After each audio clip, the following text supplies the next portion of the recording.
अस्सलाम वालेकुम। मेरा नाम शहरियार यज़ानी है और आज chapter number 8 class first year physics start करने वाले हैं। चैप्टर का नाम है इलेक्ट्रिक फील्ड। तो इसमें थ्योरी तो हम डिस्कस नहीं करेंगे और मैं ये अज्यूम कर रहा हूँ कि आप चैप्टर को पढ़ चुके हैं और थ्योरी आपको आती है। और आज का जो ये लेक्चर है इसके अंदर हम न्यूमेरिकल्स को कवर करने वाले हैं, लेकिन इसके बावजूद हम एक ओवरव्यू कर लेते हैं चैप्टर नंबर 8 का इलेक्ट्रिक फील्ड। तो जैसे कि देखें टाइटल पेज पे ही गिवन है, ये कॉइल दिया गया और यहाँ पे ये एक स्पार्क सा हो रहा है और यहाँ पे लाइटनिंग दिखाई गई है। तो अब सोचने वाली बात ये है कि ये अगर आप देखें गौर करें तो ये स्पेसिफिक इस डायरेक्शन में लाइटनिंग जा रही है, फिर इस तरह से टेढ़ी जा रही है, फिर ऐसे आ रही है, ऐसे स्ट्रेट नहीं आती है। तो ये आप सोच सकते हैं या ये आपको सोचना चाहिए कि ये इस तरह का पैटर्न क्यों फॉलो करती है। जब आप सोचेंगे तो फिर आपको इस चैप्टर को पढ़ने की ज़रूरत पड़ेगी और इस तरह के जो सवालात हैं उनका जवाब आपको इस चैप्टर के अंदर मिलेगा। फिर इलेक्ट्रोस्टैटिक फोर्स आ जाती है, ये आपने पढ़ा है, कूलम्स लॉ 9 क्लास के अंदर पढ़ा था कि जब भी दो चार्जेस आपस में रखे जाते हैं तो या तो अट्रैक्ट करते हैं या रिपेल करते हैं with the force which is directly proportional to the magnitude of their charges and inversely proportional to the square और डिस्टेंस बिटवीन देयर सेंटर्स। तो मैं एज्यूम करता हूँ ये भी आपने पढ़ा हुआ है। इसके बाद जो है कुछ एग्जाम्पल्स हैं, उसके बाद इलेक्ट्रिक फील्ड आ जाती है कि किसी भी चार्ज के अराउंड जो रीजन है जहाँ पे उस चार्ज का इन्फ्लुएंस फील किया जा सकता है उसको इलेक्ट्रिक फील्ड कहते हैं। पॉजिटिव की आउटवर्ड होती है, नेगेटिव की इनवर्ड होती है। Electric field of point charge है, इसके बाद इलेक्ट्रिक डायपोल है। इस तरह के कुछ न्यूमेरिकल्स अभी आने वाले हैं हमारे पास। फिर ये यहाँ पे इन्होंने do you know about the electric field lines of 2 point charges, ये इन्होंने बताया हुआ इस तरह का प्रैक्टिकल 9 की फिजिक्स के अंदर आपने किया होगा कि एक बार मैग्नेट आप रखते थे बैरल। फिर इलेक्ट्रिक फ्लक्स आ गया। इलेक्ट्रिक फ्लक्स आम जबान में इस तरह से एक्सप्लेन कर सकते हैं, number of electric lines passing through a given area is called electric flux. आगे हमारे पास जो है पोटेंशियल डिफरेंस आ जाता है जिसको हम आम जबान में वोल्टेज भी कहते हैं। और इसी तरह की कुछ चीज़ें हैं, कुछ बच्चों को ये इंटरेस्टिंग लगेगा, कुछ को ये बोरिंग लगेगा, बहरहाल पढ़ना तो है जैसा भी लगे। तो ये कॉन्सेप्ट मैप को आप देख लें यहाँ पे थोड़ा सा। इलेक्ट्रोस्टैटिक, उसके बाद वो डिवाइड हो रहा है इलेक्ट्रोस्टैटिक फोर्स के अंदर, इलेक्ट्रिक फील्ड के अंदर, इलेक्ट्रिक पोटेंशियल के अंदर। इलेक्ट्रोस्टैटिक फोर्स मजीद डिवाइड हो जाती है कूलम्स लॉ में और इलेक्ट्रिक डायपोल के अंदर। ये इलेक्ट्रिक फील्ड इंटेंसिटी आ जाता है, फोर्स पर यूनिट चार्ज, और यहाँ पर ये फिर वोल्टेज आ जाता है और इसी तरह से फर्दर इसको कर लेते हैं। तो बहरहाल ये एक ओवरव्यू मैंने दे दिया एक शॉर्ट सा। अब हमारा जो आज का करने वाला काम है वो न्यूमेरिकल्स का है। इस लेक्चर में इंशाल्लाह ये टोटल कितने 10 न्यूमेरिकल्स हैं ये हम कवर करेंगे। तो न्यूमेरिकल नंबर 1 हमसे कह रहे हैं calculate the value of 2 equal charges. कह रहे हैं calculate the value of 2 equal charges. देखिए साथ साथ अगर आप डाटा बना लेंगे, क्योंकि अगर आप डाटा साथ साथ बना लेंगे तो ये आपके लिए बड़ा आसान रहेगा। कह रही calculate the value of 2 equal charges. तो मैं ये बता रहा था कि अगर आप डाटा बनाना सीख लेते हैं तो आपके लिए आगे की वर्किंग बड़ी आसान हो जाती है। डाटा हाथ के हाथ बनाते रहें। Calculate the value of 2 equal charges, यानी कि चार्जेस मालूम करने हैं और चार्जेस जो हैं दोनों बराबर हैं। तो आप ये सपोज कर लें कि आपका पहला चार्ज Q1 है जो कि बराबर है Q2 के, और इसको हमने सपोज कर लिया Q। ये आपको मालूम करना है is equal to question mark. If they repel one another with a force of 0.1 newton. तो हमारे पास फोर्स कितनी आ गई? फोर्स का यूनिट सिंबल होता है F और इसका यूनिट होता है न्यूटन। व्हेन सिचुएटेड 50 cm, तो हमारे पास ये R आ गया कितना? 50 cm। और आपको पता है सेंटीमीटर इसका ऐसा यूनिट नहीं है, इसका ऐसा यूनिट क्या होता है? मीटर होता है। तो यहाँ पे C एक्स्ट्रा है तो C को ख़त्म करने के लिए C की वैल्यू लगा दो। पिछले लेक्चर में मैंने बताया था, ये चार्ट याद कर लो, 10 की पावर -2, यानी 50 - 2 तो कितना हो जाएगा? 0.5 metre apart in a vacuum. बात यहाँ तक क्लियर हो गई कि भाई यहाँ पे आपने चार्ज की वैल्यू मालूम करनी है, फोर्स आपको बता दी है, डिस्टेंस आपको बता दिया है। 2 इक्वल चार्जेस, अगर चाहो तो मैं एक डायग्राम भी बना के दे देता हूँ। यहाँ पे ये आपका आ गया Q1, ये आपका आ गया Q2, और इनके दरमियान में ये जो सेंटर से डिस्टेंस है ये भी इन्होंने बता दिया 50 cm। आपको इस चार्ज की वैल्यू बतानी है। आपको पता है भाई फॉर्मूला क्या होता है कूलम्स लॉ के अकॉर्डिंग, जो मैंने अभी चैप्टर के ओवरव्यू में आपको बताया था। F is equal to k Q1 Q2 upon r square. अब वैल्यूज को पुट कर दो। Q1 की वैल्यू क्या थी, Q थी। Q2 की वैल्यू क्या थी, Q थी। और ये आर स्क्वायर। आगे देख लो क्या होता है, F is equal to k q square over r square. मालूम क्या करना है, क्यू मालूम करना है। क्यू को सब्जेक्ट बना लो, आर इधर आके मल्टीप्लाई हो जाएगा आर स्क्वायर और के इधर आके डिवाइड हो जाएगा, तो यहाँ पे क्या बचेगा, क्यू स्क्वायर बचेगा।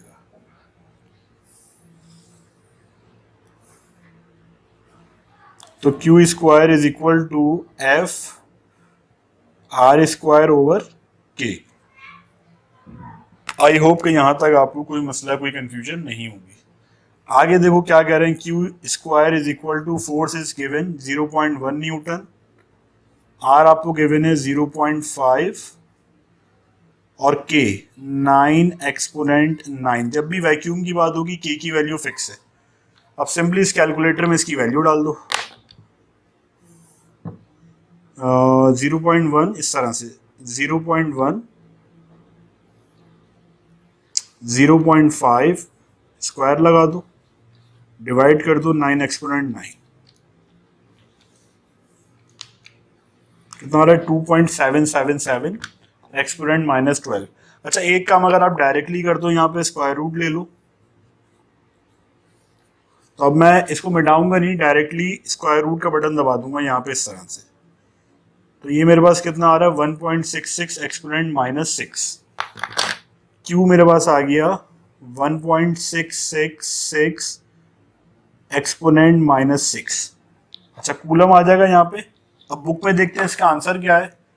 बुक में इसका आंसर है 1.7 माइक्रो कूलम। अच्छा 1.7 कैसे होगा, जब ये 6 से 5 से बड़ा है तो अप्रोक्सीमेट कर दो आप 1.7 और 10 की पावर -6 को माइक्रो कहते हैं, माइक्रो कूलम।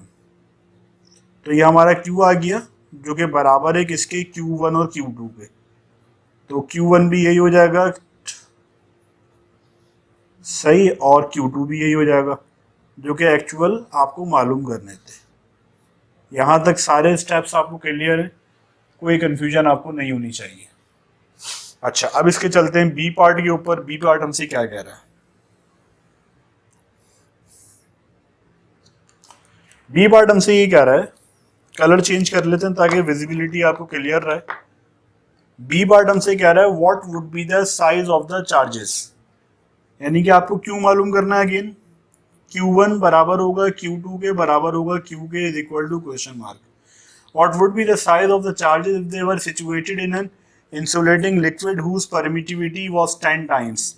Permittivity एक नया वर्ड आया, permittivity is 10 times that of a vacuum, 10 times of that of a vacuum। अच्छा कोई और चीज़ आपको गिवन नहीं है सिवाय इसके इन तमाम चीज़ों के। तो आपने डाटा जो है यानी कि जो फोर्स है वो आपने वही 0.1 न्यूटन इस्तेमाल करनी है और जो आपको डिस्टेंस है वो भी 50 cm ही इस्तेमाल करना है। देखें इस सवाल का थोड़ा सा मतलब क्या है वो समझते हैं। परमिटिविटी का मतलब क्या होता है, परमिटिविटी का मतलब ये होता है कि कोई भी आपके पास अगर ऑब्जेक्ट है तो वो अपने अंदर से कितनी इलेक्ट्रिक लाइंस को पास होने की इजाज़त देगा, इसको परमिटिविटी कहते हैं। तो परमिटिविटी ऑफ फ्री स्पेस अगर होती है उसकी बात होती है तो ये सिंपल जो के होता है उसकी आप वैल्यू लगा दे तो 9 एक्सपोनेंट 9। लेकिन क्योंकि यहाँ पे लिक्विड की बात नहीं, यहाँ पे वैक्यूम की बात नहीं हो रही, किसी लिक्विड की बात हो रही है, तो इस वजह से यहाँ पे ये एक अलग से परमिटिविटी है जो कि 10 टाइम्स है वैक्यूम के। तो कर लेते हैं इसको। सबसे पहले आप फॉर्मूला मेंशन करो, F is equal to k Q1 Q2 over r square. F is equal to k Q1 Q2 बराबर है किसके, Q के, और Q इंटू Q स्क्वायर हो जाएगा ओवर आर स्क्वायर। मालूम क्या करना है, Q मालूम करना है, Q को सब्जेक्ट बना दो, ये आर बन जाके मल्टीप्लाई हो जाएगा और ये के इस तरह से आ जाएगा। तो अब F की वैल्यू कितनी थी 0.1 न्यूटन और R की वैल्यू कितनी है 0.5 और K की वैल्यू 1/4 पाई एप्सिलॉन नॉट। अच्छा एप्सिलॉन नॉट नहीं आएगा यहाँ पे, सिर्फ एप्सिलॉन आएगा क्योंकि स्पेसिफिक एक लिक्विड की बात कर रहे हैं। अगर हम वैक्यूम की बात करते हैं तो फिर एप्सिलॉन नॉट आता है। अब ये सिर्फ एप्सिलॉन है, एप्सिलॉन की वैल्यू कितनी है 10 एप्सिलॉन नॉट, 0.5 स्क्वायर अपॉन 4 पाई, और एप्सिलॉन की वैल्यू कितनी है 10 एप्सिलॉन नॉट। अब जो वैल्यूज यहाँ पे डिवाइड हो रही हैं ऊपर ले जाके आप मल्टीप्लाई करा दो रेसिप्रोकल करके, 0.1 0.5 स्क्वायर और 4 पाई 10 एप्सिलॉन नॉट। अब इसका आप मल्टीप्लाई करा दो। अच्छा एप्सिलॉन नॉट आपको पता है फिक्स होता है, कांस्टेंट है 8.85 एक्सपोनेंट -12। अगर आपको याद नहीं है तो याद होना चाहिए। 0.1 0.5 फिर 4 फिर पाई आ जाएगा ये, फिर 10 और फिर एप्सिलॉन नॉट यानी कि 8.85 एक्सपोनेंट माइनस का 12। कितनी आ रही है वैल्यू, 2 पॉइंट समथिंग आ रही है। अच्छा ये क्यू स्क्वायर निकला है, तो अगर यहीं पे आप स्क्वायर रूट ले लो तो ये क्यू की वैल्यू आ जाएगी, तो ये आ रही है 5.27 एक्सपोनेंट -6 कूलम। अच्छा 5.27 तो बुक में है 5.3 माइक्रो कूलम, 7 ड्रॉप करेंगे तो ये 3 बन जाएगा, 5.3 10 की पावर -6 माइक्रो कहलाता है, माइक्रो कूलम। तो ये आपका रिक्वायर्ड चार्ज आ गया, और यही आपका बराबर होगा किसके, Q1 के 5.3 माइक्रो कूलम, और यही आपका बराबर होगा Q2 के 5.3 माइक्रो कूलम।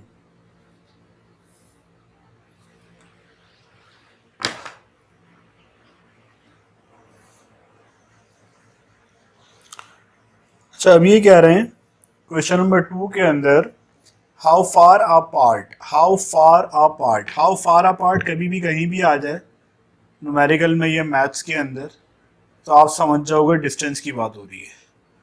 डिस्टेंस यानी कि r is equal to question mark. How far apart must two protons if the magnitude of the electrostatic force acting on either one due to magnitude of electrostatic force acting on either one due to the other is equal to the magnitude of the gravitational force। देखो condition क्या given है, एक condition बनाना बहुत अहमियत रखता है। एक condition आप लोग सही बना लो, इलेक्ट्रोस्टैटिक फोर्स यानी कि इलेक्ट्रोस्टैटिक फोर्स आपकी क्या होगी, कूलम फोर्स, और ग्रेविटेशनल फोर्स क्या होगी यानी कि वेट होगा आपका। ठीक है, तो ये क्या हो, on a proton at earth surface, ये दोनों बराबर हैं। तो अगर ये बराबर हो तो कितनी दूर ये रखना चाहिए। अच्छा मास ऑफ प्रोटॉन आपको बता दिया, मैं अभी आपको मजीद एक्सप्लेन करता हूँ। 1.67 एक्सपोनेंट -27 kg, और चार्ज ऑफ प्रोटॉन आपको बता दिया कितना है 1.6 एक्सपोनेंट -19 कूलम। अच्छा तो अब ये वाली गिवन कंडीशन आप लेके चलेंगे, हमें आर मालूम करना है। गिवन कंडीशन क्या है भाई, गिवन कंडीशन ये है कि जो कूलम फोर्स है या इलेक्ट्रोस्टैटिक फोर्स है वो बराबर है वेट के। ठीक है, ग्रेविटेशनल फोर्स वही वेट होगी। ग्रेविटेशनल फोर्स से मुराद ये है कि प्रोटॉन और अर्थ के दरमियान में जो फोर्स ऑफ अट्रैक्शन है, क्योंकि आपने पढ़ा था जो लॉ ऑफ यूनिवर्सल ग्रेविटेशन था, W इज इक्वल टू, थोड़ा सा देखें मैं यहाँ रिवाइज करा दूँ आपको, W is equal to sorry F is equal to K M1 M2 over R square, याद आ रहा है, और F क्या होता था G M1 M2 over R square. अब अगर ये M2 अर्थ होती है यहाँ पे अगर, और यहाँ पे एक छोटा सा मास है, तो फिर ये क्या हो जाएगा G M1 mass of earth, और ठीक है भाई ये इस तरह से हो जाता था। तो अब ऐसी ही कंडीशन है कि अगर प्रोटॉन सरफेस ऑफ अर्थ के ऊपर है और अर्थ उसके ऊपर कोई ना कोई फोर्स लगा रही होगी, तो वो जो फोर्स होगी वो एक्चुअल में क्या होगा, उसका वेट होगा। ठीक है, ये बात हो गई। अब इतनी डिटेल में मैं नहीं जाऊंगा क्योंकि मुझे F यहाँ पे क्या है W, एफ क्या है यहाँ पे डब्ल्यू, और डब्ल्यू का एक और फार्मूला होता है एम जी। तो मैं डब्ल्यू एम जी भी कर सकता हूँ और G M one M E over R E square भी कर सकता हूँ, लेकिन ये थोड़ा लेंथी हो जाएगा। तो बात ये समझ में आ गई कि वेट क्या है, एम जी है। तो यहां से डब्ल्यू को आप एम जी कर दो, और एफ सी ए क्या है, कूलम्स फोर्स या electrostatic force, k q one q two over r square. अब यहाँ पे जो Q1 और Q2 है वो बराबर है आपस में, तो Q1 Q2 बराबर हो जाएगा Q और Q into q, q square r square is equal to m g. सही है भाई, समझ में आ रहा है यहाँ तक। अब R को सब्जेक्ट बना लो, K q square over m g is equal to R। अब R की आप वैल्यूज डाल दो, r square is equal to K की वैल्यू अच्छा क्या होगी, 9 एक्सपोनेंट 9, 9 एक्सपोनेंट 9, ये कांस्टेंट है फिक्स है। चार्ज ऑफ प्रोटॉन, क्यू क्या है, चार्ज ऑफ प्रोटॉन कितना था, 1.6 एक्सपोनेंट माइनस 19। इलेक्ट्रॉन और प्रोटॉन का चार्ज बराबर होता है, जस्ट साइन का फर्क होता है। मास ऑफ प्रोटॉन, प्रोटॉन भारी होता है इलेक्ट्रॉन से, और जी यहाँ पे 9.81 आ जाएगा, फिक्स है ये भी। अब यहाँ पे आप कैलकुलेटर में इसकी वैल्यूज ले लो, और उसके बाद जो है इसका डायरेक्टली स्क्वायर रूट ले लेना, तो ये रेडियस आपको बता देगा।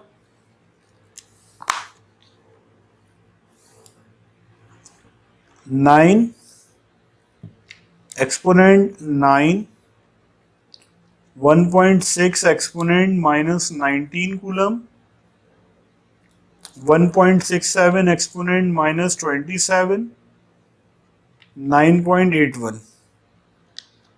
जो भी आ रहा है इसका स्क्वायर रूट ले लो देखे बगैर।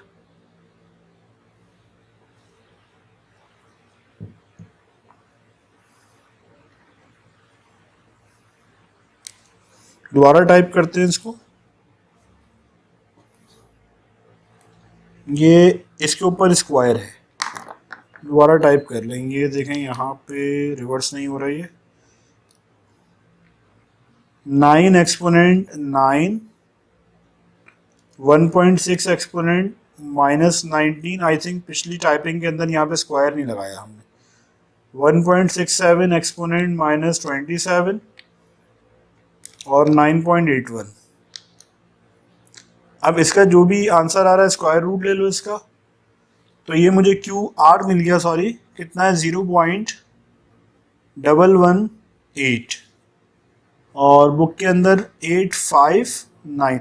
अच्छा बुक के अंदर है 0.115 को ड्रॉप यहाँ कर दिया, तो ये कितना हो जाएगा 0.119, और डिस्टेंस निकाला है तो उसका ऐसा यूनिट क्या होगा, मीटर। तो बुक से आप चेक कर लो, आपकी बुक में यही एग्जैक्ट आंसर है। नेक्स्ट हमारे पास थर्ड प्रॉब्लम है, कह रहे हैं an electron of charge 1.6 exponent minus 19 coulomb. आज का डाटा भी बना लो, चार्ज आ गया हमारे पास 1.6 exponent minus 19 coulomb is situated in a uniform electric field of intensity. Electric field intensity आपको बता दी कितनी है, 1200 वोल्ट पर सीएम। अच्छा इसका ऐसा यूनिट क्या होता है, वोल्ट पर मीटर। तो सी को रिमूव करना है, सी की वैल्यू मैंने आपको बताई थी, अगर वो चार्ट याद कर लो डेसी सेंटी मिली माइक्रो वाला, तो ये बड़ा आसान हो जाएगा। सेंटी की वैल्यू थी डेसी सेंटी, 2 पे आता है तो 10 की पावर -2 है, -2 मीटर। अब आप इसको जो है सिंप्लीफाई कर लो, 1200 ऊपर जाएगा 10 की पावर 2 वोल्ट पर मीटर, तो ये हो जाएगा 12 एक्सपोनेंट 4। नहीं समझ में आता, ऊपर वाली ही फॉर्म में छोड़ दो, कोई फर्क नहीं पड़ेगा। इलेक्ट्रिक फील्ड इंटेंसिटी को हाथ का डाटा में सिंप्लीफाई कर दिया। आगे कह रहे हैं find the force on it. क्या मालूम करना है भाई, फोर्स मालूम करनी है, इट्स एक्सेलरेशन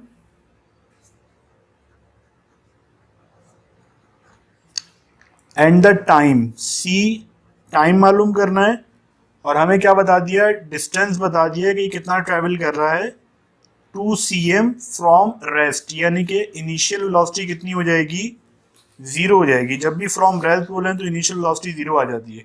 और मास आपको बता दिया कितना आ रहा है मास 9.1 एक्सपोनेंट माइनस 31 kg। अगर ये गिवन ना भी हो तो आपको याद होना चाहिए। ठीक है भाई, यहां तक बातें सारी क्लियर हो गई हैं। अब मुझे फोर्स निकालनी है तो मैं फोर्स निकाल लेता हूं। इलेक्ट्रिक फील्ड इंटेंसिटी क्या होती है? Force per unit charge. ई को मान ले जाके मल्टीप्लाई करा दो, E into q is equal to F. और एफ को अगर मैं पहले लिख दूं तो ई मेरे पास आया है 12 एक्सपोनेंट 4 और चार्ज मेरे पास कितना है 1.6 एक्सपोनेंट माइनस 19। तो जो भी इसकी वैल्यू आई है सिंप्लीफाई कर लो। 12 exponent 4 1.6 exponent minus 19 1.92 exponent minus 14 1.92 exponent minus 14 Newton. ये आपकी फोर्स आ गई। ठीक है, अब अगर आपने फोर्स निकाल ली है तो इससे आप एक्सेलरेशन निकाल लोगे। आपको पता है F is equal to m a होता है और A is equal to F over m हो जाएगा और F आ गया 1.92 एक्सपोनेंट माइनस 14 और मास आपको अभी बताया था 9.1 एक्सपोनेंट माइनस 31 kg। सिंपली आप डिवाइड कर दो। देखो ये तो लिखा हुई है, यहाँ गलती ये करते हैं ब्रैकेट नहीं लगाते, ब्रैकेट लगाना है वरना वो पहले डिवाइड कर देगा।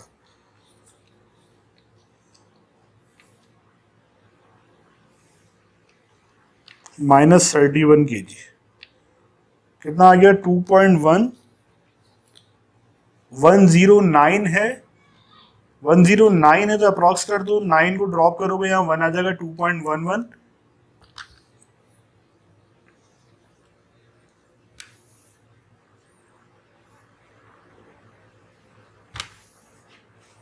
और चाहो तो पूरा ही लिख दो 2.1098।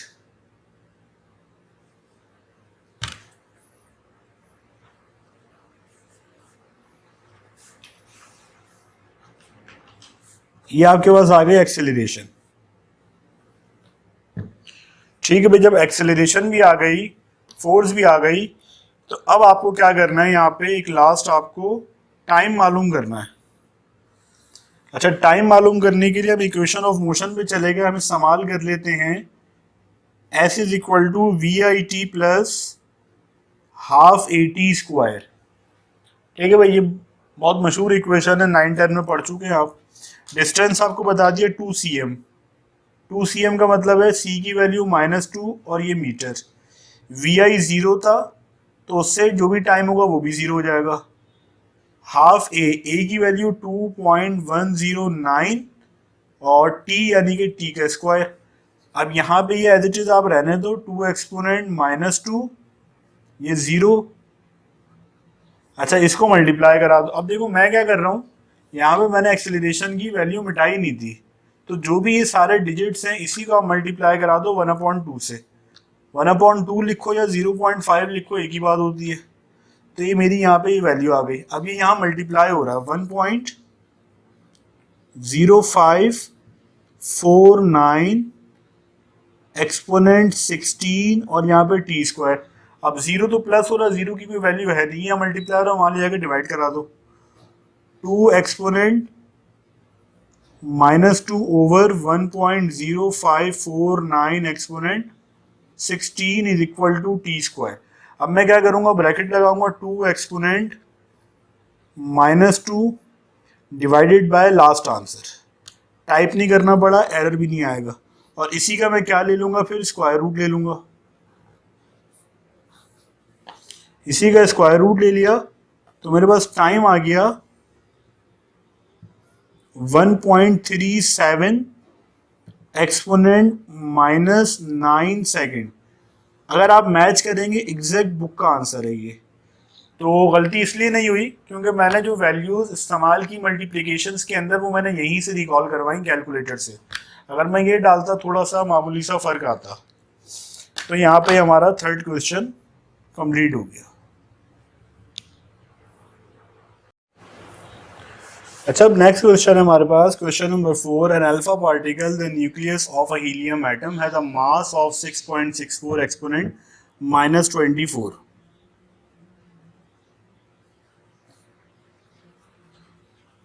मास बता दिया आपको कितना है, 6 पॉइंट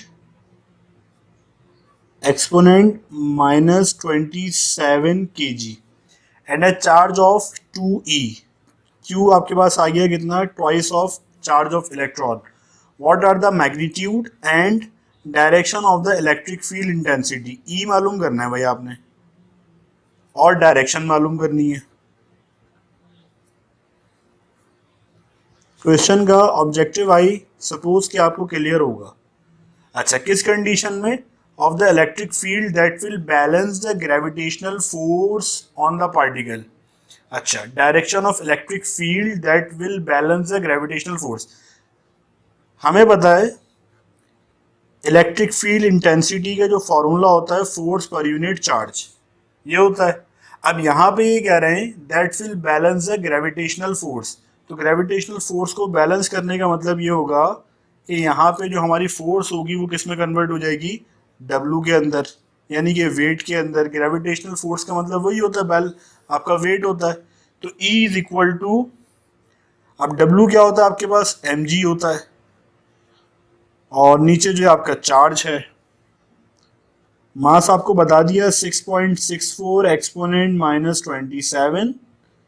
जी आपका आ जाएगा 9.81। जो 10 लेने की प्रैक्टिस है वो ठीक नहीं है, क्योंकि इसकी स्पेसिफिक जो वैल्यू है वो 9.81 है। 9-10 के बच्चों को अप्रॉक्सीमेट करके 10 करवा देते हैं, वरना लेनी 9.81 ही चाहिए। चार्ज हमारे पास आ गया twice of charge of electron, 1.6 exponent -19 coulomb. तो ये अब सिंप्लीफाई कर लो, यहाँ पे सिंपल टाइप करो 6.64 exponent -27, 9.81 twice of charge of electron, 1.6 exponent -19 coulomb. कितनी आ रही है, 2.03। बुक पे आपकी क्या है, हाँ बुक में भी यही है, 2.035 एक्सपोनेंट -7, और इलेक्ट्रिक फील्ड है तो न्यूटन पर कूलम।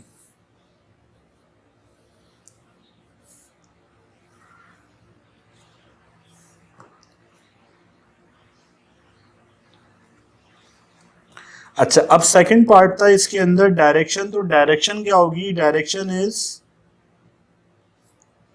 आउटवर्ड और upward due to positive charge. जो भी पॉजिटिव चार्ज होता है उसकी जो आपको पता है फील्ड होती है वो बाहर की तरफ बनती है, और जो भी नेगेटिव चार्ज होता है उसकी फील्ड अंदर की तरफ बनती है।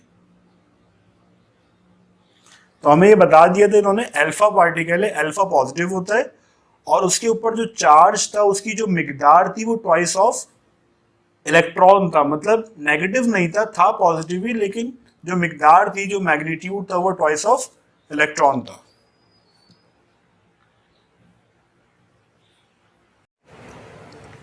अच्छा, क्वेश्चन नंबर 5 स्टार्ट कर रहे हैं।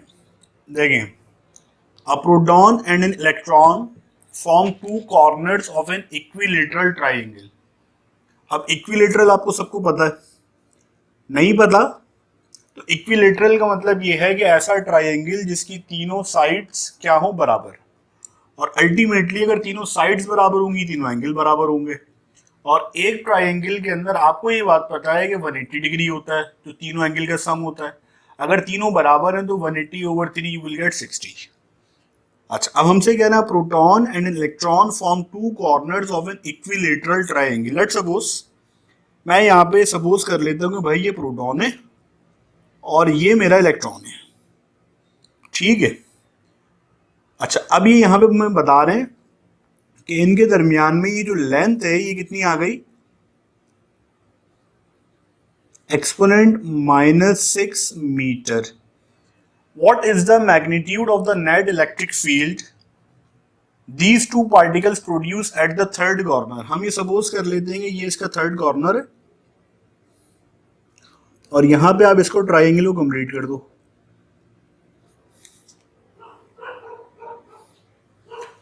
तो बज़ाहिर ये मैंने कोशिश की है कि भाई इक्विलेटरल आपको दिखे। अब इक्विलेटरल अगर ये है तो यहाँ पे थीटा बनेगा और थीटा कितना होगा हमारा 60 डिग्री। ये आपका प्रोटॉन आ गया, ये आपका इलेक्ट्रॉन आ गया। अच्छा, यहां तक बात क्लियर हो गई। दोबारा से रिपीट करता हूं। A proton and an electron form two corner of an equilateral triangle. Proton है, इलेक्ट्रॉन है, इक्विलेटरल ट्राइंगल के दो कॉर्नर्स के ऊपर मौजूद है, ठीक है। Of side length 2 exponent -6 metre, ये साइड की लेंथ बता दी, ठीक है। What is the magnitude of the net electric field these two particles will produce at the third corner? तो ये दो चार्जेस मिलके इस थर्ड कॉर्नर के ऊपर नेट इलेक्ट्रिक फील्ड कितनी प्रोड्यूस करेंगे ये आपको बताना है। यहां तक बात क्लियर है? अच्छा, अब हमें ये बात पता है कि ये जो इलेक्ट्रॉन होता है इसकी फील्ड इनसाइड होती है, अभी मैंने पिछले क्वेश्चन में ही बताया था। और ये जो हमारा प्रोटॉन है इसकी फील्ड आउटवर्ड होती है। यहां तक बात क्लियर है? ठीक है भाई। तो अब ये जो फील्ड होगी प्रोटॉन की, ये ऐसे जाएगी ऊपर, ऐसे। सही है। और हम ये सपोज कर लेते हैं कि यहां पे ये जो एंगल है एक्स और वाई, ये हमने सपोज कर लिया कि ये हमारा वाई एक्सिस है और ये हमारा एक्स एक्सिस है। अब होगा क्या कि अगर प्रोटॉन की वजह से जो फील्ड बन रही है वो किसी एंगल पे है जो कि थीटा है, तो लाजमी तौर पे वो अपने कंपोनेंट्स के अंदर ब्रेक हो जाएगी इस तरह से। ये क्या बन जाएगा, ई पी एक्स। और इसी तरह इसका एक वर्टिकल कंपोनेंट भी बनेगा। वो वर्टिकल कंपोनेंट कुछ इस तरह से बनेगा और इसमें डायरेक्शन बहुत अहमियत की हामिल है, क्योंकि प्रोटॉन की फील्ड बाहर होती है तो जो प्रोटॉन का वर्टिकल कंपोनेंट बनेगा वो बाहर यानी ऊपर की तरफ बनेगा। ये आपका आ जाएगा ई पी वाई। ठीक है, यहां तक आपको बात क्लियर हो गई। अब आ जाते हैं इलेक्ट्रॉन की तरफ। अब इलेक्ट्रॉन की जो फील्ड है उसके जो कंपोनेंट्स आपके बनेंगे वो कुछ इस तरह से है, पीछे बैकवर्ड आ रहा है। अच्छा, अब जो इसका हॉरिजॉन्टल कंपोनेंट बनेगा देखें वो तो इसी तरह से बनेगा।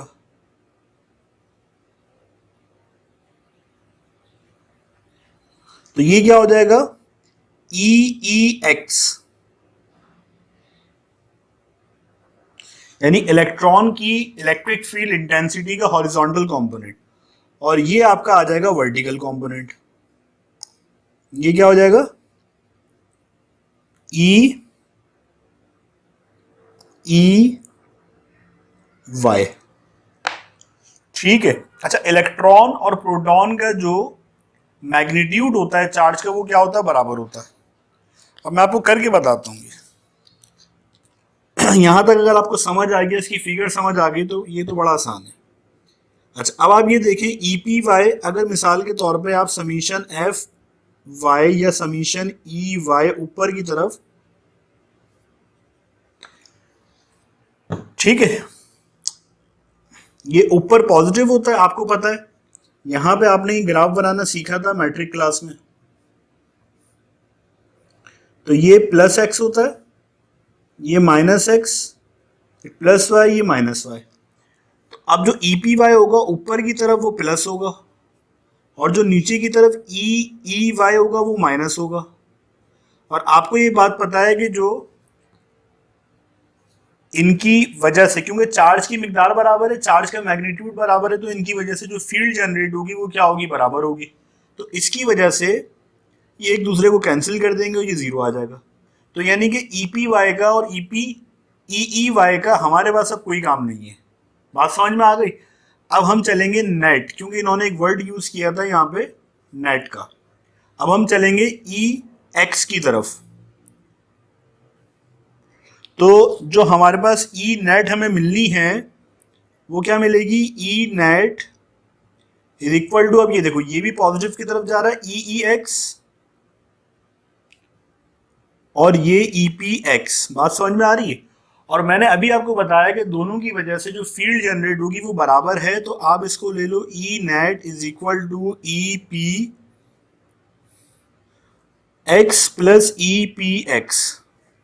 तो ई नेट हमारे पास कितना हो जाएगा, 2 EPX। देखो स्टार्टिंग थोड़ी सी कॉम्प्लेक्स थी, लेकिन मैंने पूरी कोशिश की आपको समझाने की। तो ई नेट हमारे पास कितना आ जाएगा, ट्वाइस ऑफ 2 EPX। यहां तक बात क्लियर हो गई है, ठीक है। अब चलते हैं आगे। अब मुझे चाहिए EPX। EPX मेरा ये रहा, ये वाला जो ट्राइंगल है।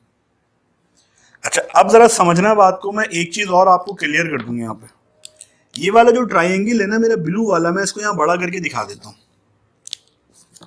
ये वाला जो ट्राइंगल है बेटा, इसको मैं बड़ा करके दिखा रहा हूँ यहाँ पे। तो ये मेरा क्या आता है, EPY।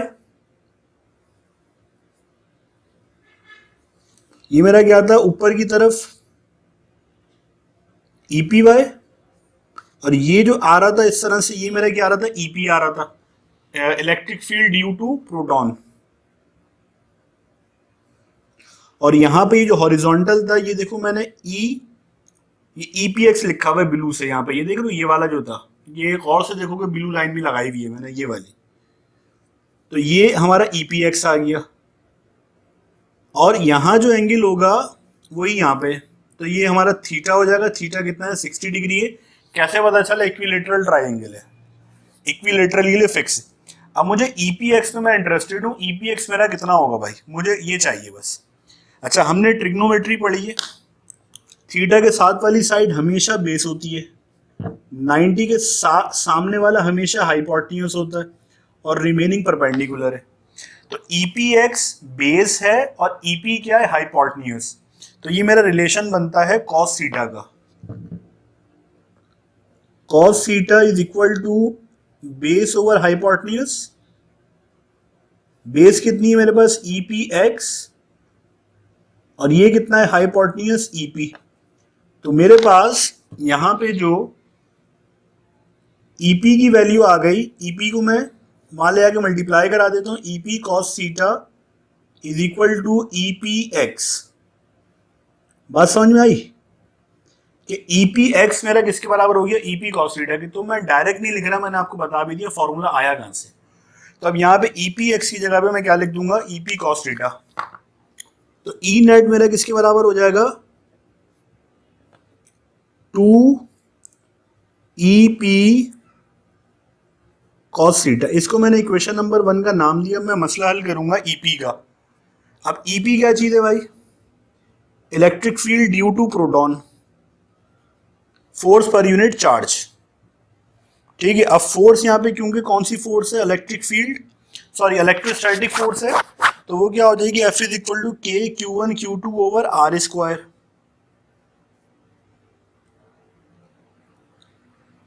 K Q1 Q2 over R square, और ये Q1 से Q1 चला जाएगा, तो क्या बचेगा K, और यहाँ पे Q2 मेरे पास क्या है, चार्ज ऑफ प्रोटॉन यानी कि E, और हमारे पास नीचे क्या बचेगा, R स्क्वायर, और ये मेरा EP चल रहा है। ठीक है भाई, बात समझ में आ रही है सारी। अब EP मेरे पास क्या हो जाएगा, K की वैल्यू 1/4πε0 होती है, 1/4πε0। चाहो तो इसको डायरेक्टली 9 एक्सपोनेंट 9 पुट कर दो, 9 एक्सपोनेंट 9। चार्ज ऑफ इलेक्ट्रॉन या प्रोटॉन बराबर होता है 1.6 एक्सपोनेंट -19 कूलम, और यहाँ पे डिस्टेंस मुझे बता दिया था 2.0 एक्सपोनेंट -6, और यहाँ पे आपने स्क्वायर लगाना है। अब आप इसको सिंपली कैलकुलेटर में टाइप कर लो, 9 exponent 9 1.6 exponent -19 coulomb, 2.0 exponent -6 whole square कितना आ रहा है? 360 आ रहा है ये।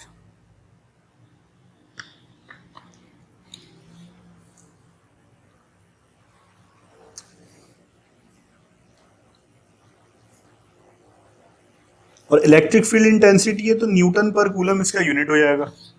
अब ये आप कर दोगे कहां पे? ई नेट यानी कि इक्वेशन नंबर 1 में। इक्वेशन 1 क्या हो जाएगी? ई नेट 2 360 और थीटा कितना है? 60 डिग्री। और इसको मिटाओ नहीं, सिंपली इसी को मल्टीप्लाई कर दो, 2 मल्टीप्लाई बाय कॉस 60 डिग्री। तो कितना आ गया मेरे पास? 360 ही आ रहा है। हाँ 360 ही आ गया मेरे पास। और बुक में क्या आंसर है? बुक में 3.0 एक्सपोनेंट 2। तो साइंटिफिक में भी कर सकते हो, डेसिमल यहां तक नहीं होता तो आखिर में दिखता है यहाँ पे। तो 3.6 डेसिमल 2 डिजिट मूव किया है, 10 की पावर 2 लगा दो। तो ई नेट आपका कितना आ गया? ई नेट आ गया मेरे पास 3.6 exponent 2 Newton per coulomb. I hope को ये तमाम स्टेप आपको क्लियर हो गए होंगे, और बिलफर्स कोई नहीं क्लियर हुआ तो आप सवाल कर सकते हैं इसके अंदर। अब क्वेश्चन नंबर 6 में कह रहे हैं फिगर शोज 2 चार्ज पार्टिकल। अच्छा फिगर में ड्रॉ कर लेता हूँ, फिगर मैंने यहाँ पे ड्रॉ नहीं की थी। फिगर में हमसे कह रहे हैं 2 चार्ज पार्टिकल हैं, एक यहाँ पे -q और एक यहाँ पे है +q। कह रहे हैं figure shows 2 charge particle on an x axis -q। इसका मैग्नीट्यूड बता दिया कितना है? -3.20 एक्सपोनेंट -19 कूलम। और इसका जो डिस्टेंस है वो बता दिया 3 है, 3.00 metre. Left to the origin है तो माइनस में लिया हुआ है। और यहाँ पे and Q is equal to, इसका भी सेम चार्ज है 3.20 एक्सपोनेंट -19 कूलम। और ये जो है सेम डिस्टेंस पे 3.00 मीटर। ये पॉजिटिव है क्योंकि राइट ऑफ द ओरिजिन है। कह रहे हैं what are the magnitude and direction relative to the positive direction of the X axis of the net electric field. तो नेट इलेक्ट्रिक फील्ड, अच्छा ये जो कंडीशन हमारी बनी है मुख्तसरन आप याद रख लेंगे, ये इलेक्ट्रिक डायपोल बनता है। अब इलेक्ट्रिक डायपोल मैं ये एज्यूम कर रहा हूँ कि आप थ्योरी के अंदर पढ़ के आए। अगर आपने नहीं पढ़ा तो इलेक्ट्रिक डायपोल आप पढ़ लेंगे। ठीक है, मुख्तसरन ये है कि भाई अगर कोई एक्सिस है उसके अराउंड 2 चार्जेस है तो वो इलेक्ट्रिक डायपोल जनरेट करता है। अब इलेक्ट्रिक डायपोल के केस में अगर आपको इलेक्ट्रिक फील्ड निकालने के लिए कहा जाए तो उसके लिए एक इम्पॉर्टेंट फार्मूला होता है जो कि आपको याद रखना पड़ेगा। वो इम्पॉर्टेंट फार्मूला यानी कि जो प्री रेक्विजिट है इस क्वेश्चन का, वो मैं यहाँ पे मेंशन कर देता हूँ। E is equal to P and over 2 pi epsilon naught y cube 1 plus d over 2y square, और यहाँ पे क्या आ जाएगा 3/2। ये फॉर्मूला है भाई इसका, आपको ये याद होना चाहिए। नहीं याद है याद कर लो। अच्छा अब चलते हैं सवाल में आगे। हमें एक और चीज गिवन थी y इज इक्वल टू 4। ये y आपको गिवन है, ठीक है। तो सिंपल आपने क्या करना है, इसके अंदर वैल्यूज पुट करनी है। अच्छा ये जो P होता है ये इलेक्ट्रिक डायपोल कहलाता है। ये चार्ज और D का प्रोडक्ट होता है, ठीक है। इलेक्ट्रिक डायपोल किसका प्रोडक्ट है? चार्ज और D का। भी मैं बताता हूँ D क्या चीज है। अच्छा अब यहाँ पे 2 पाई एप्सिलॉन नॉट का मतलब है 8.85 एक्सपोनेंट -12। अच्छा y की वैल्यू आपको गिवन है 4, तो आप सिंपली यहाँ पे क्या करोगे 4 का क्यूब ले लोगे। अच्छा आगे चलो 1 प्लस d आपको गिवन था, d आपको गिवन नहीं है। तो ये जो चार्ज है ना ओरिजिन से जितना दूर है ये d आपका कहलाता है। तो आपके केस में यहाँ पे d कितना है? आपके केस में यहाँ पे d है 3 और y आपका कितना है 4। तो 2 इंटू 4 डायरेक्ट भी लिख सकते हो, चाहो तो 8 लिख दो। 2 4 8 होता है। हाँ 2 4 8 हो जाएगा।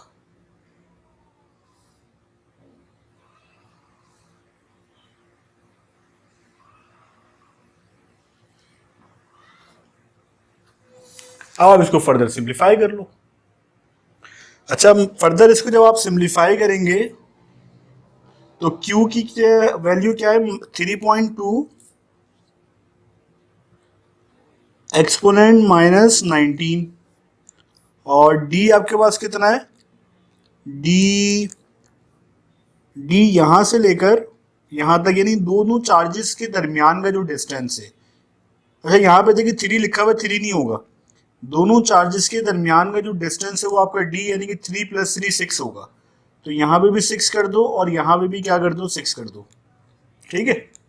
अच्छा, अब चार्ज आ गया, D आ गया आपका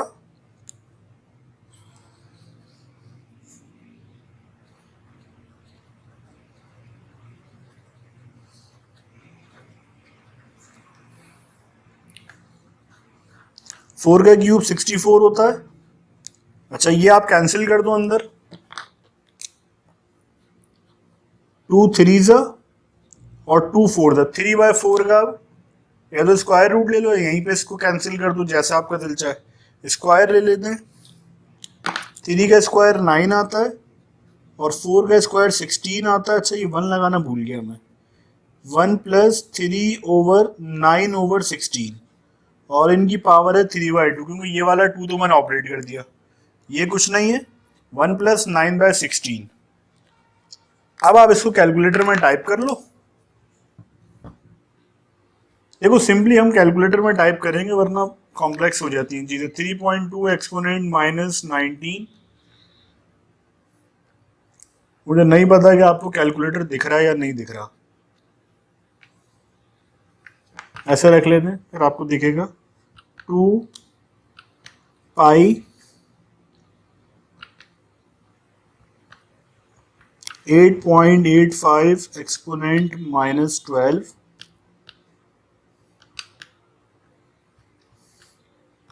64 1 + 9/16 9/16 यहाँ पे लगाओ, 9/16 और यहाँ पे आप पावर में लगाओ 3/2, 3/, सिंप्लीफाई करो क्या आ रहा है, 2.76। बुक में चेक करते हैं, बुक में कितना है, 2.76। बुक में 2.76 नहीं है, बुक में 1.38 है। इसको चेक कर लेते हैं कहाँ पे मिस्टेक है ये।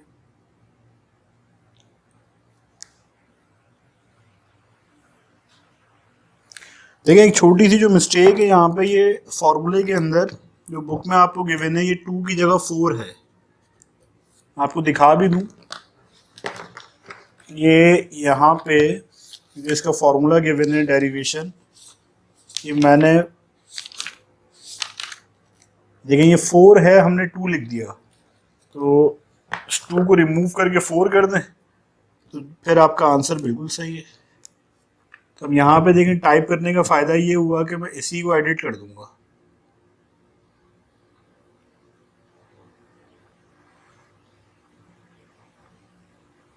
इस 2 को मिटा के 4 कर दो simply.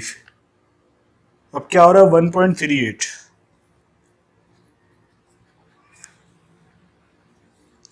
1.38 exponent minus 10 Newton per coulomb, और जो इसकी डायरेक्शन होगी वो टूवर्ड्स नेगेटिव होगी, यानी towards negative x axis. Direction is towards negative x axis. ठीक है भाई। अच्छा भाई, अब क्वेश्चन नंबर 7 है, वो देख लेते हैं कि proton and electron form 2 corners of an equilateral triangle. बिल्कुल ऐसे ही सवाल अभी हम करके आ रहे हैं, पीछे मैं आपको दिखा देता हूँ। इक्विलेटरल ट्रायंगल हमने क्वेश्चन नंबर 5 में बनाया था अभी। तो ऐसा ही एक ट्रायंगल बनेगा, ठीक है, मैं दोबारा नहीं बना रहा, ठीक है। ऐसा ही एक ट्रायंगल बनेगा, उसके अंदर ये कह रहे हैं triangle of side length 5 micrometre. यहाँ पे 5 माइक्रोमीटर, यहाँ पे हमारे पास डिफरेंट थी, ठीक है भाई। कह रहे हैं what is the magnitude of the net electric field these two particles produce at the third corner, यानी इसी पॉइंट के ऊपर बिल्कुल सेम ये डायग्राम बनेगी, जस्ट यहाँ पे आप क्या कर दोगे, 2 की जगह ये वाला डिस्टेंस आप अप्लाई कर दोगे, ठीक है। ये वाली डायग्राम आप बना लो। जब आप ये बना लो इस पेज के ऊपर, तो इसके बाद अभी पूरी डेरिवेशन नहीं आपको दोबारा करके नहीं दिखा रहा, मुझे पता है भाई मुझे ई नेट चाहिए, क्योंकि यहाँ पे ई पी वाई से ई वाई कैंसिल होगा, तो नेट जो मिलेगा ई एक्स और ई पी एक्स मिलेगा, सबको ऐड कर दिया, E net is equal to 2 E P cos theta. अभी मैंने आपको ये करके बताया पूरा। तो मेरे पास अब हमें पता है, मैं डेरिवेशन दोबारा नहीं कर रहा, हमें पता है हमारे पास जो फॉर्मूला है इसका ई नेट का, वो है E net is equal to 2 E P X, और ई पी एक्स भी मैंने आपको यहाँ पे इस डायग्राम में भी पिछले क्वेश्चन में, क्वेश्चन 5 अगर आपने नहीं देखा जाके समझ लो, तो वहां पे मैंने आपको यहाँ पे ड्राइव करके बता दिया कि ई पी एक्स जो ई पी कॉस थीटा के बराबर होता है, तो 2 ई पी कॉस थीटा। सही। अब ई पी की वैल्यू मुझे चाहिए होगी, इसको मैं नाम दे देता हूँ इक्वेशन नंबर 1 का।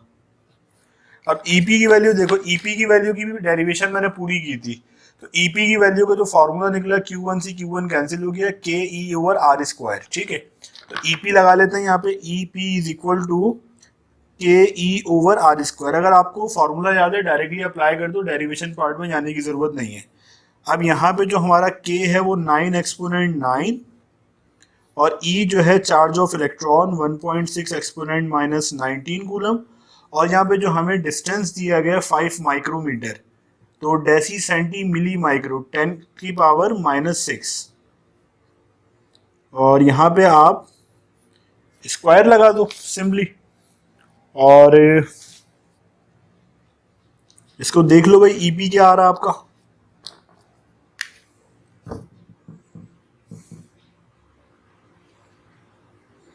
Nine exponent 9, 1.6 exponent minus 19 coulomb, 5 exponent -6 square, 57.6 newton per coulomb. Equation 1 में आप पुट कर दो, तो 257.6 और इक्विलेटरल है तो कॉस थीटा 60 हो जाएगा, मल्टीप्लाई कराओ 2 और कॉस 60 से, वही आ गया 57.6। कितना आ रहा है 50, E net is equal to 57.6 newton per coulomb. अच्छा, इसका आंसर जो बुक में गिवन नहीं है तो हम चेक नहीं कर सकते बुक से, वैसे 57.6 न्यूटन पर कूलम इसका आंसर आ रहा है जो हमने कैलकुलेट किया। अच्छा, क्वेश्चन नंबर 8 स्टार्ट कर लेते हैं। कह रहे हैं द स्क्वायर सरफेस शोन, ये स्क्वायर सरफेस है एक, shown in figure measures 3.2 millimetre on each side, यानी कि इसकी जो लेंथ हमारे पास आ गई है 3.2 millimeter. On each side it is immersed in a uniform electric field with magnitude, electric field के अंदर ये मौजूद है जिसकी मैग्नीट्यूड है 1800 Newton per coulomb, and with the field line at an angle of theta 35 degree. ये यहाँ पे इनके दरमियान ये जो फील्ड लाइन है इलेक्ट्रिक फील्ड का और ये एरिया का, इसके दरमियान ये जो डायरेक्ट एंगल है 35 डिग्री है। कह रहे with a normal to the surface as shown figure, take that normal to be directed outward, ये मैंने आउटवर्ड ड्रॉ कर दिया पेज के, as through the surface one क्या लिखा हुआ है, one face of a box calculate the electric flux through the surface. Electric flux आपको मालूम करना है, यानी कि आपको क्या मालूम करना है, फाई मालूम करना है, इलेक्ट्रिक फ्लक्स का सिंबल। तो अब आपको पता है इलेक्ट्रिक फ्लक्स फॉर्मूला होता है ई ए कॉस थीटा। अच्छा, अब ये थीटा जो होता है ये इलेक्ट्रिक फील्ड की जो लाइंस होती हैं इनके दरमियान और नॉर्मल के दरमियान में बनने वाला एंगल होता है। लेकिन अगर आप यहाँ पे देखो तो ये जस्ट एक सेंटर के अंदर आपको एंगल बता दिया गया, इसका कोई रेफरेंस नहीं है कि कहाँ से स्टार्ट हो रहा है। एंगल आपका हमेशा जो है एक्स एक्सिस से स्टार्ट होना चाहिए, कि हाँ भाई ये यहाँ से स्टार्ट होकर यहाँ तक जा रहा है, तो समझ में नहीं आ रहा। ठीक है, या तो ये x से स्टार्ट हो या x से स्टार्ट ना हो, x पे एंड हो, तो ये थोड़ी सी इसमें कंफ्यूजन है, जिसकी वजह से आप जो है। और सेकंड एक और इम्पॉर्टेंट बात होती है, आप एंगल लेते हो क्लॉकवाइज। तो अगर आप यहाँ पे समझो, ये वाली लाइन से मैंने ये 35 एंगल था, और ये वाला जो एंगल है आपका, ये पूरी जो लाइन बन जाएगी 180 बन जाएगी, स्ट्रेट लाइन है ब्लू वाली। तो 180 माइनस 35 कर दो इसके अंदर, ई हमारे पास कितना हो जाएगा 1800।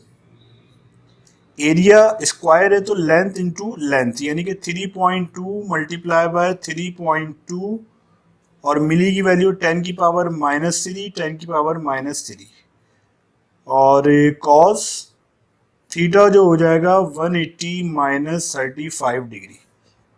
सिंपली इसको कैलकुलेटर में टाइप कर दो, 1800 3.2 10 की पावर -3, 10 की पावर -3, cos 180 माइनस 35। ये कुछ अजीब ही आ रहा है, मुझे लग रहा है कि इसके अंदर हमने कोई मिस्टेक कर दी है। चेक कर लेते हैं इसको, टाइपिंग मिस्टेक है शायद। 3.2 एक्सपोनेंट -3, फिर एक्सपोनेंट -3, फिर cos 180 माइनस 35, तो कितना होगा ये 140 145।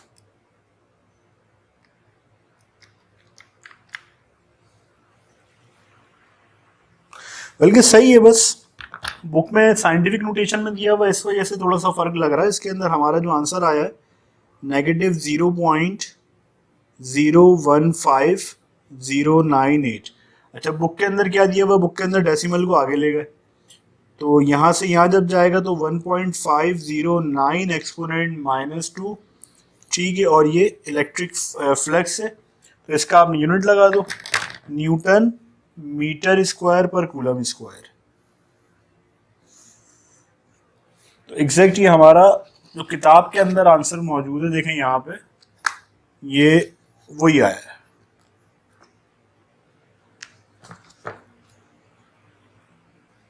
देखिए आसान सा एक न्यूमेरिकल है, थोड़ा सा तेज चलेंगे। कह रहे हैं electron is liberated from the lower of 2 large parallel metal plates. भाई दो प्लेट है हमारे पास, यहाँ से एक में से इलेक्ट्रॉन लिबरेट होता है, यहाँ पे दोनों का जो डिस्टेंस है वो आ गया 2 cm। 2 plates, the upper plate has a potential of 2400 volt. कह रहे हैं relative to the lower how long does the, यानी कि टाइम मालूम करना है, टाइम कितना लगेगा। ठीक है भाई, ये आपको बताना है। डिस्टेंस आपको बता दिया इन्होंने, डिस्टेंस आपके पास कितना है 2 cm है। वोल्टेज आपको बता दिया 2400 वोल्ट है। ठीक है, आपको टी मालूम करना है, तो आपको पता है इलेक्ट्रिक फील्ड इंटेंसिटी आपकी क्या होती है, वोल्टेज ओवर डिस्टेंस। सही है, 2400, और ये 2 cm था, 0.02 मीटर हो जाएगा। 0.02 मीटर, मीटर नहीं लगाएंगे, सिंपली इसका आप डिवाइड करें, 2400 डिवाइड बाय 0.02 कितना आ रहा है 12 के साथ 1 2 3 4 जीरो आ जाएंगे, न्यूटन पर कूलम। ये आ गई इलेक्ट्रिक फील्ड इंटेंसिटी। और ई का ही एक और फॉर्मूला हमें पता है, E is equal to F over Q. तो यहाँ से अब मैं फोर्स निकाल लूंगा, ई टाइम्स क्यू। ई मेरे पास कितना है 1 2 4 टाइम्स 0, और ये इलेक्ट्रॉन है 1.6 एक्सपोनेंट -19। ठीक है, मैंने इसको मिटाया नहीं था, इसी को मल्टीप्लाई कराऊंगा 1.6 एक्सपोनेंट -19 कूलम। तो कितना आ रहा है 1.92 एक्सपोनेंट -14। मेरे पास फोर्स आ गई 1.92 एक्सपोनेंट -14 न्यूटन। अब जब मेरे पास फोर्स आ गई तो मैं यहाँ से एक्सेलरेशन भी निकाल लूंगा, F is equal to ma और a is equal to F over M. F मेरे पास आई है 1.92 एक्सपोनेंट माइनस का 14 और मास ऑफ इलेक्ट्रॉन फिक्स होता है 9.1 एक्सपोनेंट माइनस 31 kg। ठीक है, अब देखें ये भी लिखा हुआ है, जस्ट आपने डिवाइड का बटन दबाइए 9.1 एक्सपोनेंट माइनस 31 kg। तो ये जो भी आंसर आया आप मेंशन कर दो 2 पॉइंट, देखो मैं यहाँ रख दूँ ताकि आपको दिखे, 2.1098 एक्सपोनेंट 16 और एक्सेलरेशन है तो मीटर पर सेकंड स्क्वायर। और जब सारी चीज़ें आ गई हैं तो हम एक फार्मूला यूज़ कर लेते हैं जो ऐसे ही पिछले क्वेश्चन में इस्तेमाल करके आए थे, S is equal to we I T plus half A T square. अब डिस्टेंस यहाँ पे कितना है 0.02, वी आई इनिशियली 0 पे था क्योंकि यहाँ पे रेस्ट पे था ये, उसके बाद इसके साथ जो टाइम होगा वो भी अल्टीमेटली 0 हो जाएगा, मल्टीप्लाई बाय एक्सेलरेशन 2.1098 एक्सपोनेंट 16 और यहाँ पे टी स्क्वायर। अब ये डिवाइड हो रहा वहाँ जाके 0.02 से मल्टीप्लाई हो जाएगा। चलो पहले इसको कर देते हैं 0. Multiply by 0.5। अब देखो सिंपल सिंप्लीफाई करना है बस। अब ये जो यहाँ मल्टीप्लाई हो रहा है वहाँ जाके क्या हो जाएगा डिवाइड, 0.02 डिवाइडेड बाय आंसर। ठीक है, इसका स्क्वायर रूट ले लो। अब सिंप्लीफाई कर दिया मैंने बस, और कुछ भी नहीं किया। तो 1.37 एक्सपोनेंट माइनस 9 आ रहा है। टाइम कितना आ गया 1.376 एक्सपोनेंट माइनस का 9 सेकेंड और चाहो तो 1.4 एक्सपोनेंट माइनस सेकेंड कर दो। ठीक है भाई, आई थिंक यही बुक में आंसर है। नहीं, बुक में आंसर कुछ और दिया हुआ है, बुक में आंसर गलत है क्योंकि टाइम पूछा गया वोल्ट पर मीटर में इसका आंसर गिवन है। देखिए लास्ट क्वेश्चन है इसका हमारे पास, लास्ट क्वेश्चन है, उसमें हमसे कह रहे हैं 2 large parallel metallic plates are 1.5 cm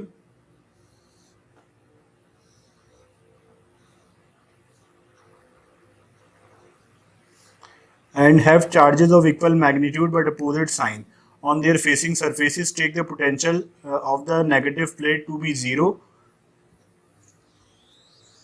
तो इसका पोटेंशियल क्या है हमारे पास 0 है। If the potential half way between the plate, अब ये बिल्कुल हाफ में, अगर यहाँ पे पोटेंशियल आपको बता दिया ये कितना है 5 volt, what is the electric field intensity in the region, तो ये आपने बताना। अच्छा जब ये हाफ आप कर देंगे तो ये कितना रह जाएगा 0.75 cm। तो ये यहाँ पे आपने बताना है ये दोनों चार्जेस क्या है आपके पास बराबर है। इलेक्ट्रिक फील्ड इंटेंसिटी का जो फॉर्मूला होता है E is equal to V upon D होता है। ठीक है, और वोल्टेज यहाँ पे कितना है 5 और डिस्टेंस यहाँ पे आपको बता दिया 0.75 एक्सपोनेंट माइनस 2। तो आप इसको डिवाइड कर लें 5 0.75 एक्सपोनेंट माइनस का 2, कितना आ रहा है आंसर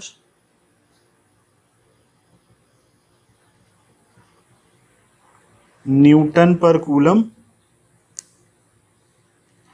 और चाहे तो वोल्ट पर मीटर भी लिख सकते हैं इसको, और साइंटिफिक में कर दें 6.66 एक्सपोनेंट प्लस 2 वोल्ट पर मीटर।